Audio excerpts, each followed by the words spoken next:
নমস্কার বন্ধুরা, মা দশভুজা কিচেনে আপনাদের স্বাগত।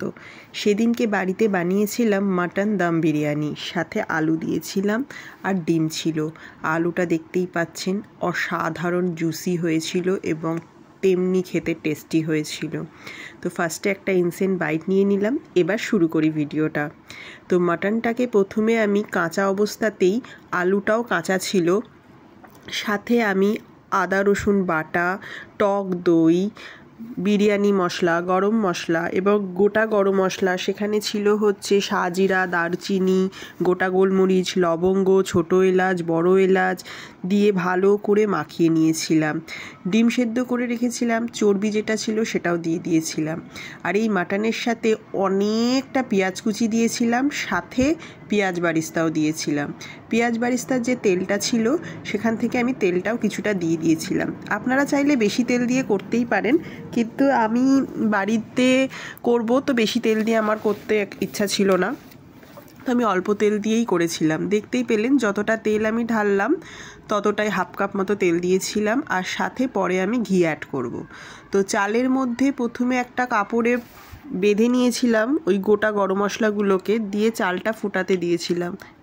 দিয়ে চালটা যখন ফুটে এসেছিল, জাস্ট একটুখানি হাত দিয়ে চিপলেই ভেঙে যাচ্ছিল, সেই অবস্থাতে জান্না দিয়ে ভালো করে ছেঁকে আমি ওই কাঁচা আলু এবং মাংসের ওপরেই দিয়ে দিয়েছিলাম। যেহেতু দম বিরিয়ানি, তাই মাংস এবং আলু কোনোটাই আগে থেকে কিচ্ছু কুক করে রাখিনি, শুধুমাত্র চালটাকে আমি সেদ্ধ করে নিয়েছিলাম 70 to 80%। দেখতেই পাচ্ছেন। এবং চালের লেয়ারের সাথে সাথে একটু করে পেঁয়াজ বারিস্তা আর বিরিয়ানি মশলা, গরম মশলা দিয়ে আমি এটাকে সাজিয়ে নিলাম। সবার ওপরে কাঁচা লঙ্কা চিড়ে দিয়েছিলাম আর ডিম সেদ্ধগুলোকে এর সাথে দিয়ে দিয়েছিলাম। এরপরে আবার একটু বিরিয়ানি মশলা আর গরম মশলা।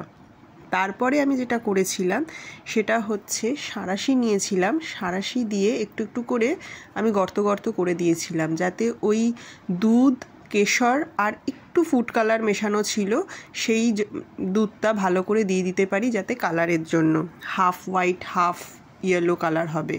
আর এটা হচ্ছে আমার হোমমেড ঘি, আমি ঘি কিনি না, আমি বাড়িতেই ঘি তৈরি করি।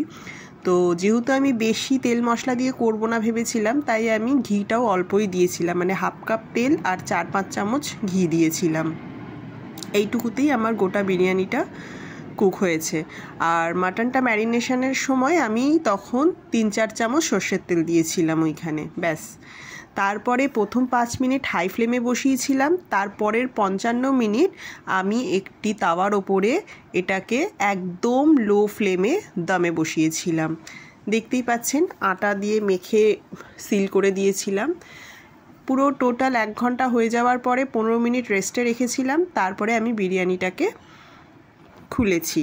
দেখুন, তলা কিন্তু একটুও লাগেনি, আর ভাতগুলো দেখুন কতটা ঝরঝরে হয়েছে। যাই হোক, বিরিয়ানিটা পরিবেশন করা একটা আর্ট, সেই আর্টটা এখনও অবধি আমি শিখে উঠতে পারিনি, তাই একটুখানি আমার গন্ডগোল হচ্ছিল কি করে পরিবেশন করব। মাংস আলু আমি একটু ঘেঁটে ঘুঁটে ফেলেছিলাম। তো যাই হোক, মাটনটা তুলে আমি দেখাচ্ছি। জাস্ট সেদ্ধ হয়েছে 1 ঘন্টা দম বিরিয়ানিতেই, কিন্তু কাঁচা মাটনটাই আমার সেদ্ধ হয়েছিল। দেখতেই পাচ্ছেন কতটা নরম হয়ে গেছে মাটনটা। আমি একটা আলুও আপনাদেরকে তুলে দেখাচ্ছি, যে আলুটাও ভেতর থেকে পুরো দোকানের মতো হয়েছিল। দেখুন, একদম দারুণ হয়েছিল কিন্তু। তারপরে একটু পেঁয়াজ বারিস্তা দিয়ে আমি পরিবেশন করেছিলাম। তো বন্ধুরা, ক্রেভ বাইটস নামে আমি একটি ক্লাউড কিচেন ওপেন করেছি, জোম্যাটো সুইগিতে রেজিস্টার করেছি। সেখানে আপাতত আমি স্টার্টারই সেল করছি। তো এখানে হোয়াটসঅ্যাপ নাম্বারও দেওয়া আছে, আপনারা চাইলে বাল্ক অর্ডারও করতে পারেন।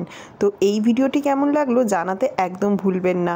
আর আমি আমার ক্রেভ বাইটসের সমস্ত ডিটেলস এখানে শেয়ার করছি। আপনাদের কেমন লাগলো এবং যদি যোগাযোগ করতে চান অবশ্যই জানাবেন। Thank you.